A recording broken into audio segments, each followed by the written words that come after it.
Hello everyone. Today we'll take up the topic of rank correlation. This particular topic is in continuation with the chapter of correlation and regression. In fact, this is the last topic that we will cover from the chapter. Okay. Now what is rank correlation? A rank correlation coefficient measures the degree of similarity between the rankings and can be used to assess the significance of relation between them. Okay, so this particular method you can use when quite particular measurements are not given to you, but your observations are allotted some particular ranks. ठीक है, ये rank ascending भी हो सकता है, descending भी हो सकता है, कैसे भी हो सकता है. Okay, so from the name itself you can make out कि रैंक कोरिलेशन आप कब यूज़ कर सकते हो. ठीक है, it is the non-parametric version of Pearson's product moment correlation. Pearson's product moment correlation is the first thing that we did in the chapter. Okay, अब ये जो है rank correlation, it is a non-parametric version of the same thing. Non-parametric means something which does not fall into the normal distribution. ठीक है, तो there is a high similarity between Pearson's product moment correlation and rank correlation. फ़र्क यही है कि rank correlation आप कब use करोगे, जब आपको ranking दी जाएगी question में. ठीक है, when do you use this in practical life? तो उसका example यहाँ पे I have mentioned. When you generally want to have an answer कि लोगों के education level का रिलेशन उसके उनके ओपिनियन के साथ जुड़ा है कि टैक्स रिफॉर्म्स होने चाहिए कि नहीं. ठीक है, ऐसा अगर क्वेश्चन है, या फिर if I give you a more precise and a better example that is IQ of a salesman related to the sales that he does. ठीक है, average sales that he does in the entire year, is the IQ and the sales related. अगर ऐसे questions का answer आपको चाहिए तो you use rank correlation. ठीक है, another example that I have cited here is does number of symptoms a patient has predict their willingness to take medication. ठीक है, अगर ऐसे कोई क्वेश्चन है, ऐसी चीज़ों पे अगर आप सर्वे कर रहे हो तो rank correlation is a better thing that you can use. Okay, the formula that you will use while calculating this particular thing is here, the thing that I am highlighting. ठीक है, ये होगा आपका formula.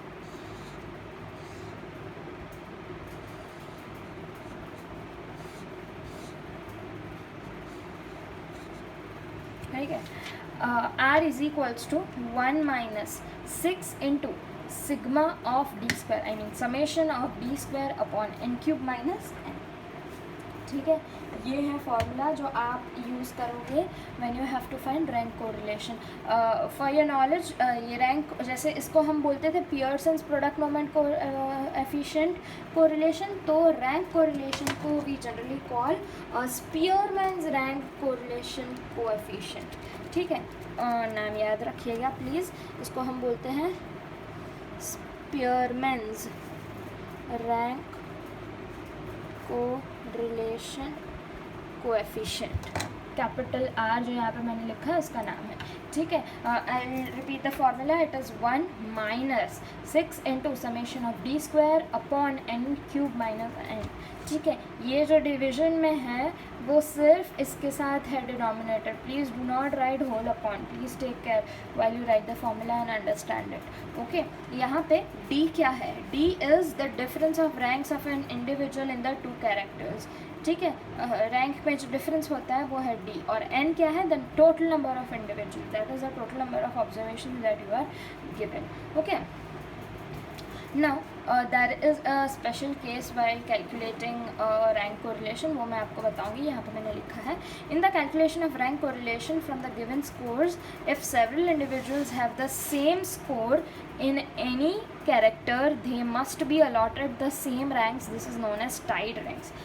होता है कभी कभी कि अगर आप टेस्ट और मतलब टेस्ट स्कोर, ठीक है, या फिर मार्क्स और रैंकिंग, अगर आप इसका रैंक कोरिलेशन फाइंड कर रहे हो तो it may be very much possible कि दो स्टूडेंट्स को सेम मार्क्स मिले, ठीक है। Student with the roll number 1 and student with roll number 3 gets the same marks of 85, ठीक है। तो ऐसे केसेस को हम बोलते हैं टाइड रैंक्स, ठीक है। टाई हम बोलते हैं ना कि कंपटीशन में टाई हो गई है, ये वाला केस है tied ranks. How do you allot ranks in this case? While dealing with such a case, the usual way is to allot the average rank to each of the individual and then calculate the correlation. जैसे मैं आपको बताऊँ, we will be doing sums on this also. पहले अगर आप question देखोगे, ठीक है, और आपके ऑब्जर्वेशंस में no two observations are same, then it will be very easy for you to allot ranks, ठीक है। हाईएस्ट नंबर जिसका है वो फर्स्ट रैंक हो जाएगा, उससे थोड़ा कम है वो सेकंड रैंक हो जाएगा, उससे थोड़ा कम है वो थर्ड रैंक हो जाएगा, एंड सो ऑन। बट ये वाला केस क्या बोलता है कि अगर आपके ऑब्जर्वेशंस में कोई दो नंबर सेम होते हैं तब आप क्या करोगे? तब आप you will have to allot the average rank to each of the individual and then you will have to calculate the correlation. हम देखेंगे ये कैसे होता है, ठीक है। लेकिन एक बार उसका फॉर्मूला देख लीजिए।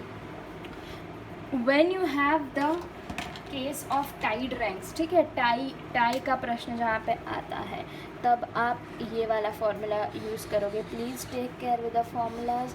अब कौन सा यूज़ करना है बहुत ही अच्छी तरीके से ध्यान दीजिए। यहाँ पे I am highlighting the formula so that you can see it in a better way.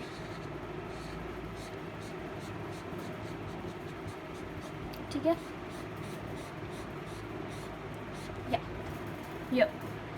R dash is equals to 1 minus 6 into sigma d square, that is summation of d square, plus here this is a new term, ये जो है जो नई term है वो है summation of t cube minus t by 12 whole upon n square minus n, ठीक है। यहाँ पे आप दो चीज़ों का ध्यान दीजिए। एक है ये जो चीज़ है वो नहीं ऐड हुई है, the term which is your, या this term is added new. अगर ये टर्म को आप देखें और इस फॉर्मूला को आप देखें, ठीक है, दोनों फॉर्मूलाज वैसे तो सेम हैं, लेकिन यहाँ पे when you have the case of tied ranks one particular thing is added, वो है summation of T cube minus T upon 12, ठीक है। Whole upon, this is not whole upon, I am sorry, this is not whole upon, ये सिर्फ इसका denominator है, it is the denominator to the second part only, N square upon N, ठीक है। यहाँ पे एन क्यूब अपॉन एन था, ये है N square upon N, please ध्यान दीजिएगा। यहाँ पे डी का मीनिंग तो वही रहेगा जो इस फॉर्मूला में मीनिंग था, लेकिन टी क्या है, ठीक है, where T is equals to number of individuals involve in a tie, ठीक है। मतलब आपके क्वेश्चन में अगर 3 लोगों के बीच में टाई हो गई है तो टी का वैल्यू होगा 3, ठीक है। आपके क्वेश्चन में अगर 6 लोगों के बीच में टाई हो गई है तो आपका टी का वैल्यू होगा 6, ठीक है। टी क्या है? T is the number of individuals जिनके बीच में टाई हुई है। Okay, this is the concept of rank correlation. I will now show you how to calculate the sums.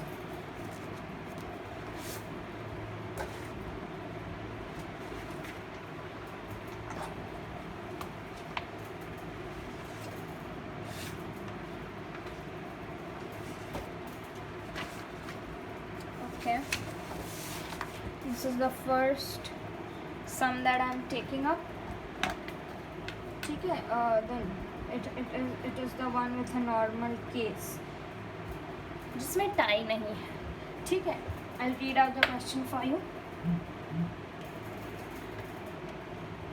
The question says, in a certain examination 10 students obtained the following marks in mathematics and physics. Find the Spearman's rank correlation coefficient. ठीक है, आपको बोला गया है कि 10 student है, ठीक है, 10 स्टूडेंट का रोल नंबर आपको दे दिया गया है और उन्होंने मैथ्स में जो मार्क्स स्कोर किए हैं मैथमेटिक्स का एग्ज़ाम में और फिज़िक्स के एग्ज़ाम में जो मार्क्स स्कोर किए हैं वो आपको दिया है। Okay, this is given in the question, the thing return in black is your question, ठीक है। Now we have to find the Spearman's rank correlation coefficient between between marks obtained in maths and marks obtained in physics. ठीक है, पहले हम will start with the table. Okay, table में मैंने क्या लिखा है, roll number, which is very much evident. ठीक है, फिर मैथमेटिक्स का मार्क्स और उसका रैंक, फिजिक्स का मार्क्स और उसका रैंक. ठीक है, मुझे डी चाहिए, D. Okay, and then my formula talks about D square, so मैंने डी स्क्वायर लिखा है. ओके, या इफ़ यू हैव ऑब्जर्व्ड, मैंने मार्क्स को कैपिटल एक्स लिखा है, रैंक को small X. Marks and physics को कैपिटल वाई लिखा है, रैंक को स्मॉल वाई. मतलब मैं यहाँ पे मार्क्स लिखूँगी और मार्क्स के हिसाब से मैं रैंक डालूँगी. ठीक है, मुझे यहाँ पे मार्क्स का कोई काम है ही नहीं. मार्क्स के हिसाब से मुझे रैंक देना है, उस रैंक के हिसाब से I do the rest of my calculation. Okay, first of all I will just right the roll numbers. Roll numbers are from 1, 2, 3, 4, 5, 6, 7, 8, 9 and 10. ठीक है, फिर जैसे मैंने रोल नंबर लिखा है वैसे मैं मुझे क्वेश्चन में और भी जो चीज़ दी गई है, ठीक है, वो मैं ऐसे ही लिख दूँगी. मुझे मैथमेटिक्स के मार्क्स दिए हैं, वो मैं ऐसे ही लिख दूँगी. पहला है 90, 30, 82, 45, 32, 65, 40, 88, 73 and 66. Similarly, I am given marks in physics. I'll write that also. Physics के marks यहाँ पे 85, 42, 75, 68, 45, 63, 60, 90, 62, 50. ठीक है, यहाँ तक तो इट इज़ एक्सट्रीमली ईजी. मैंने क्या किया है, सिर्फ टेबल बना के मुझे क्वेश्चन में जो दिया था, I have just written it as it is. My real work starts from here, allotting of rank. ठीक है, बहुत ही ईजी है वो भी. The student getting the highest number of marks gets the first rank. General rule है, ठीक है, रियल लाइफ में भी एप्लीकेबल है. ठीक है, मैथमेटिक्स के मार्क्स देखो, हाईएस्ट कितने हैं, 90. जिस बच्चे के 90 मार्क्स आए हों उस बच्चे को मिलेगा फर्स्ट रैंक. ठीक है, 90 के बाद which is the number lower than 90 here that I can see, I guess it is 88. ठीक है, उसका दूसरा रैंक आएगा. जिस बच्चे ने 88 मार्क्स स्कोर किया उसका दूसरा रैंक आएगा. ठीक है, similarly lower than that I guess is 82 marks. 82 को होगा थर्ड रैंक. ठीक है, similarly fourth rank goes to 73, fifth rank goes to 66, sixth rank goes to 65.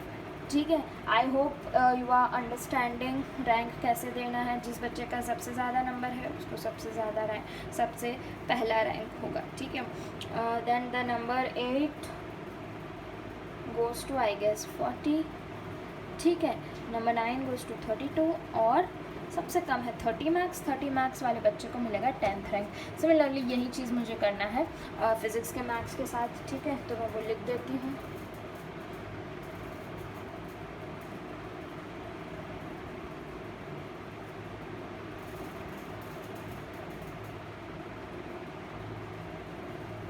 Okay, this is the rank.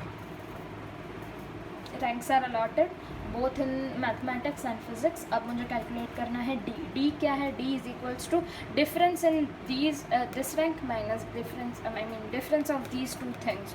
Okay, ये दो रैंक के बीच में जो डिफरेंस आता है माइनस जो करना है इन दोनों रैंक्स में, और जो वैल्यू आएगा वो होगा आपका डी का आंसर. ठीक है, first of all I do 1 minus 2 is -1.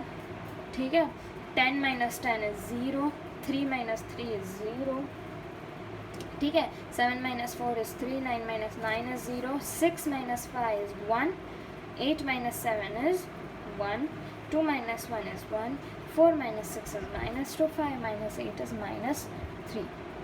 ठीक है, मुझे मेरे फार्मूला में चाहिए क्या, वो पहले देख लीजिए आप. What is my formula say, my formula say is that r is equals to 1 minus 6 summation d square upon n cube minus n. ठीक है, 1 is constant, 6 is constant.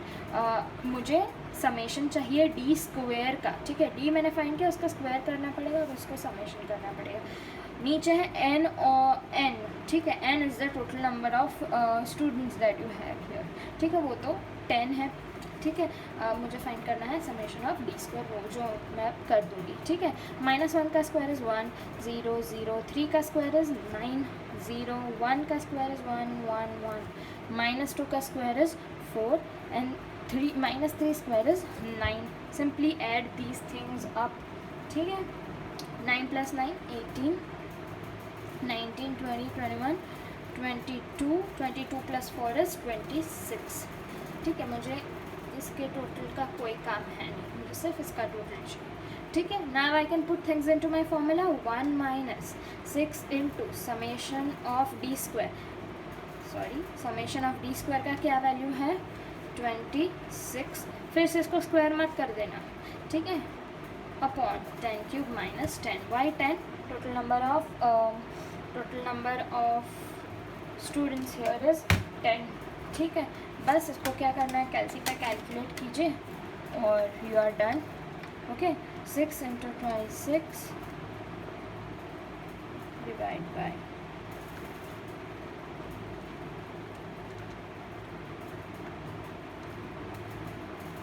okay, so your answer is 0.842 is your rank correlation coefficient, ठीक है। quite an easy concept, I hope you have understood. I will quickly take the next sum जो है Tide case, ठीक है, the case of Tide, जो मैंने आपको बताया कि दो बच्चों को सेम मार्क्स मिलना, ठीक है, उसको बोलते हैं केस ऑफ टाइड। यहाँ बच्चे नहीं है, we have another example.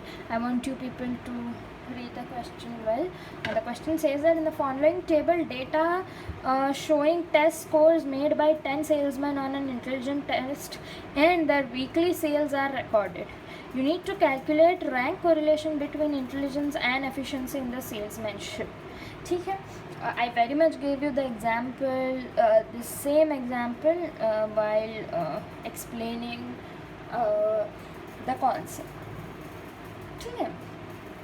Question में आपको टेस्ट स्कोर दिए हैं, ठीक है, और सेल्स मतलब सेल्समैन की बात हो रही है यहाँ पे, सेल्समैन का कोई टेस्ट स्कोर है और उन्होंने कितना सेल्स किया है वो दिया है, उसका आंकड़ा दिया है, ठीक है। Test scores are 50 70 50 60 80 50 and so on. Sales in 1000 rupees, ठीक है, आर गिवन। जैसे फर्स्ट का है 25,000, सेकेंड का है 60,000, 45,000 सो ऑन।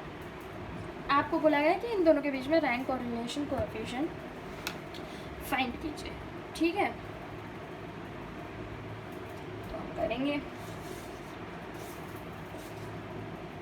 ओके, ये सेल्समैन, यहाँ पे रोल नंबर नहीं आएगा, यहाँ पे आएगा सेल्समैन, ठीक है। मेरे पास कितने सेल्समैन हैं, 10 salesman in total. I right 1 2 3 4 5 6 7 8 9 10।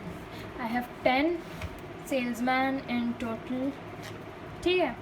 whatever is given to me in the question I'll write as it is, as I have done in the previous question। जैसे टेस्ट स्कोर मैं लिखूँगी और यहाँ पे सेल्स लिखूँगी। एक बात का ध्यान प्लीज़ दीजिए कि ये जो टेबल है वो आपको एग्ज़ाम में खुद से बनाना है, okay. The table will not be given to you in the examination. ये जो है सिर्फ इतना ही आपका क्वेश्चन है, okay.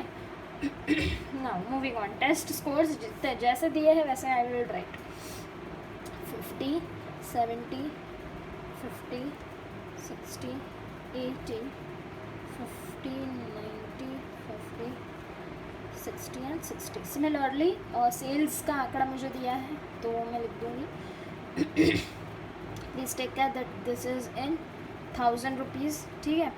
25,000, 60,000, 45,000, 50,000, 45, 20, 55, 30, 45 and 30, okay। This was given to me in the question itself, so मैंने ऐसे ही लिख दिया, okay। Now the a bit tacky part is here, you have to allot ranks, जैसे हमने पहले के सम में किया है, ठीक है। I need to allot ranks, लेकिन यहाँ पे you will see that 2 salesmen are having an equal test score, more than 2, ठीक है। Will allot ranks as an man आपको पता चल जाएगा। टेस्ट स्कोर में अगर हम देखें तो हाईएस्ट टेस्ट स्कोर है 90 का, ठीक है।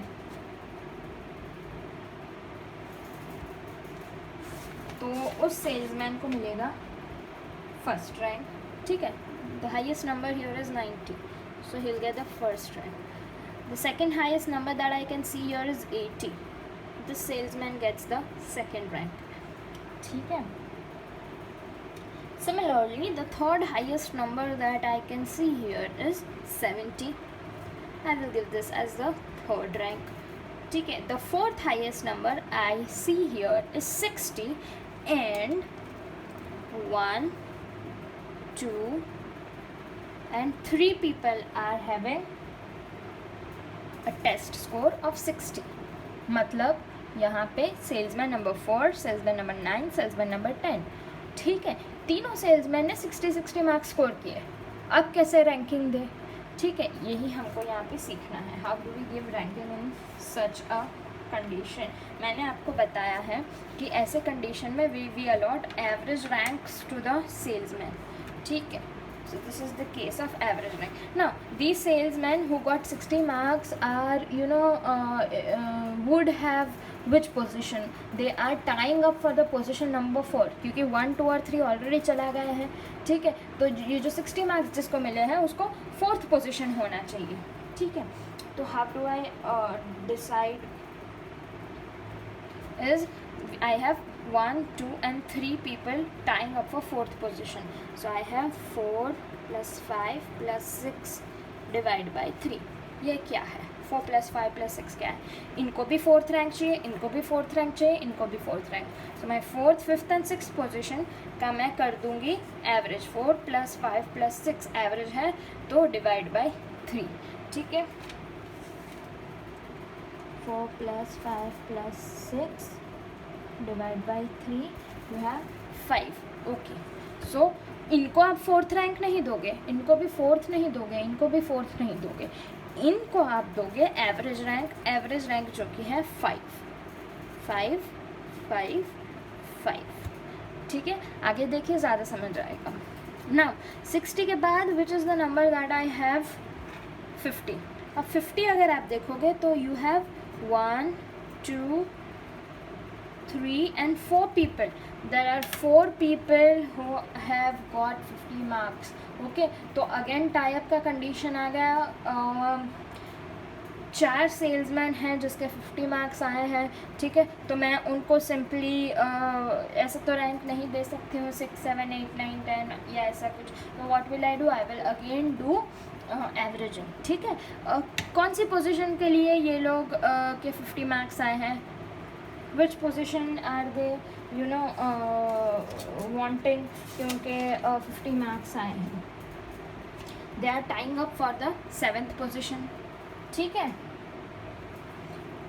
कैसे पता चला? 1, 2, 3, 4, 5, 6 6 पोजीशन तो हो गई. तो अब तो 7वीं ही पोजीशन आएगी, ठीक है. तो हम चालू करेंगे 7 से. जिस पोजीशन के लिए टाई अप हुई है उस पोजीशन का आप नंबर लिखोगे. जैसे यहाँ पे 4th पोजीशन के लिए टाई अप हुई थी 3 लोगों के बीच में, इसलिए आई हैव रिटर्न 4 + 5 + 6 क्योंकि 3 लोगों के बीच में टाई है तो मुझे 3 रैंक चाहिए होंगे 4th पोजीशन से स्टार्ट करके 4, 5, 6 डिवाइड बाई 3. लेकिन यहाँ पे 50 मार्क्स के लिए there are 4 people who are striving for a 7th rank, ठीक है. क्योंकि 7th रैंक के लिए ये टाई है तो मैं चालू करूँगी 7 से. So 7 + 8 + 9 + 10. Why did I take 4 numbers? 7, 8, 9, 10 क्यों लिया? क्योंकि मेरे पास ऐसे 4 सेल्समैन हैं जिसके 50 मार्क आए हैं. वो टाई कर रहे हैं 7th पोजीशन के लिए. सो 7 + 8 + 9 + 10 डिवाइड बाई 4. क्योंकि ये एवरेज है तो डिवाइड बाई 4 होगा, ठीक है.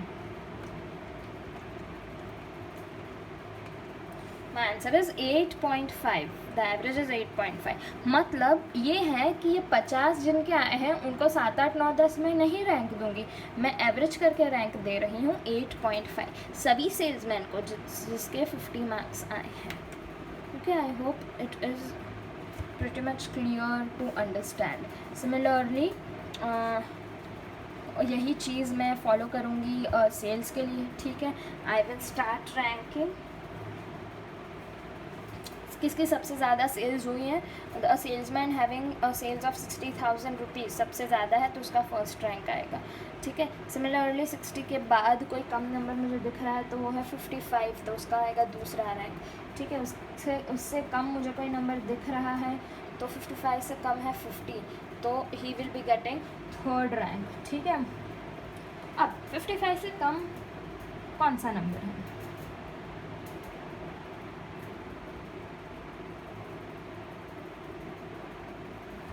Yeah, the number lesser than 55 here that I can see is 45, जो 1, 2 और 3 सेल्समैन ने 45,000 का सेल्स किया हुआ है, ठीक है.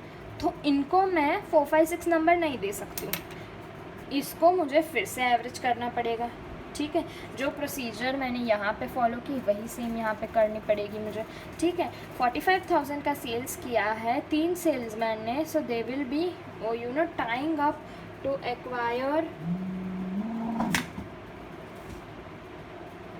Acquire a position from 4th rank, ठीक है.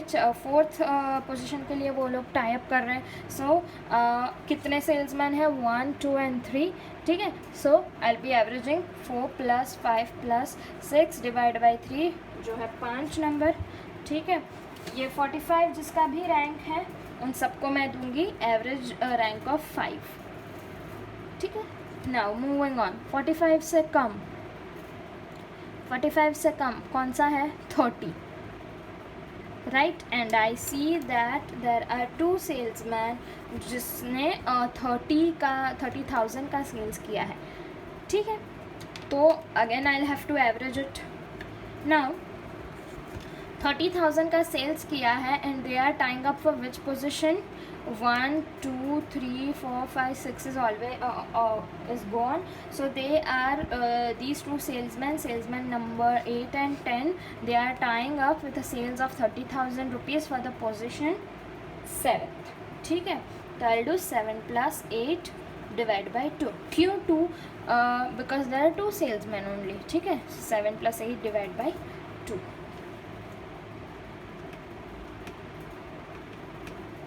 So I have a rank of 7.5, ठीक है.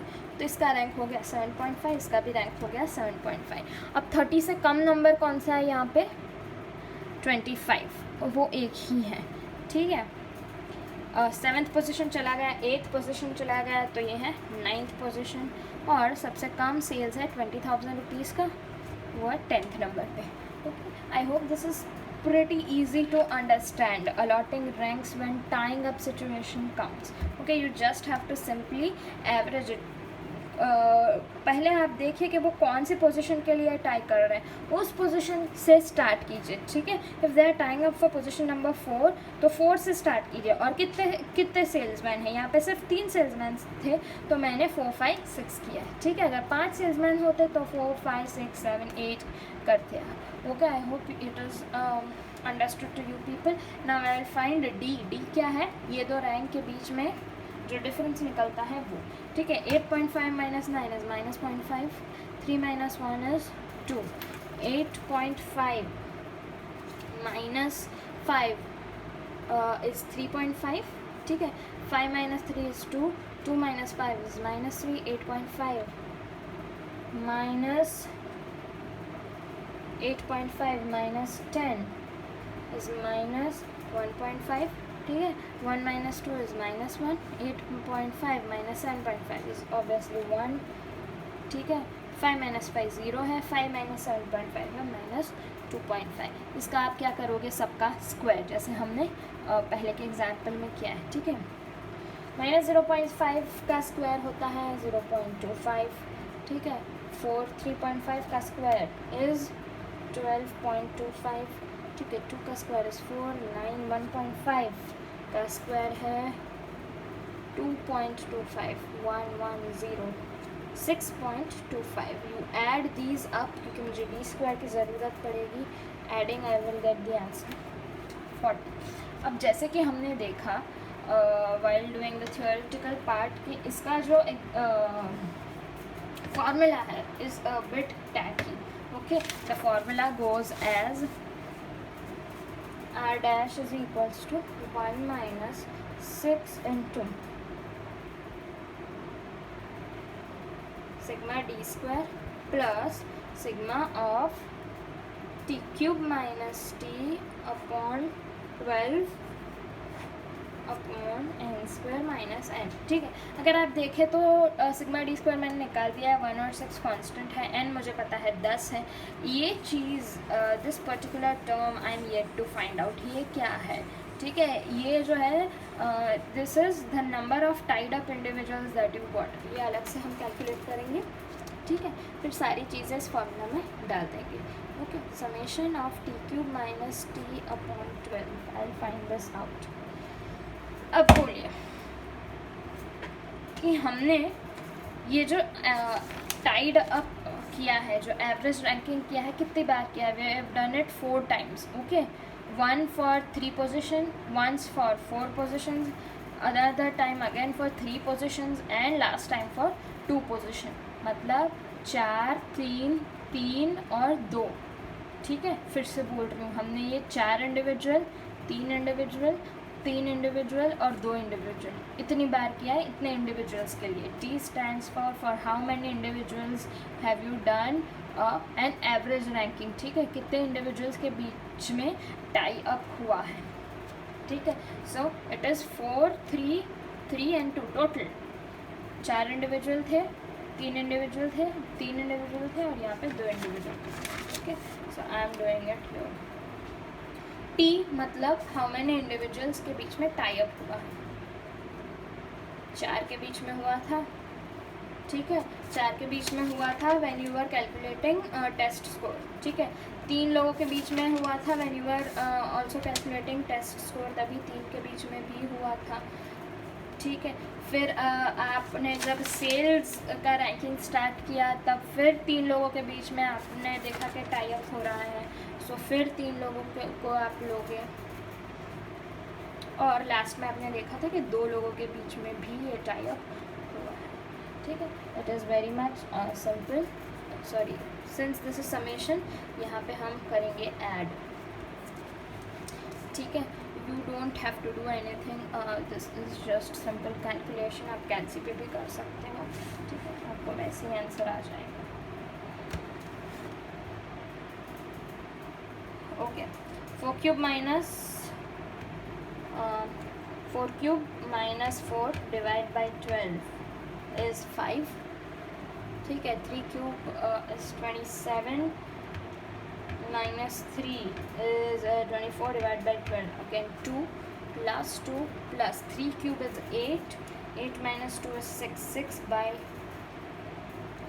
12 is 0.5. Yeah, 0.5. Just add this up. 5 plus 4 is 9.5 I guess. Okay, इसका मुझे आंसर मिल गया, इस चीज़ का आंसर. इसको मुझे सिर्फ यहाँ पे डालना है.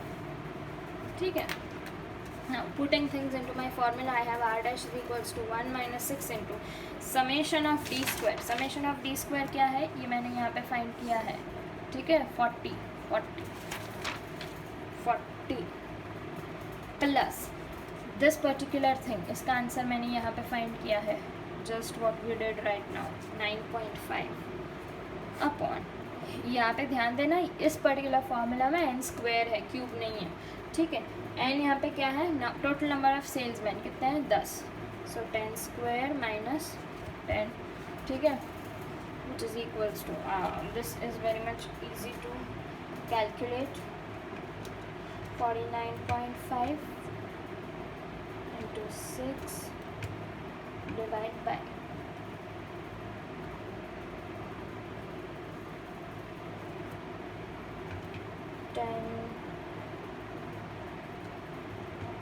10 square minus 10. ठीक है,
होगा 10 cube minus 10, answer 0.7. Okay, please take care in this formula. 10 cube ही होगा, 10 स्क्वेयर में होगा. This will be 10 cube minus n cube minus n. ठीक है. I would like you people to make a correction in the formula as well. यहाँ पे जो हमने लिखा है it is n cube minus n. ठीक है. और denominator in both the formulas remain the same, n cube minus n. ये एक एडिशनल चीज़ थी जो हमने यहाँ पे कैलकुलेट कर दी. ठीक है. I hope it is understood. Happy learning.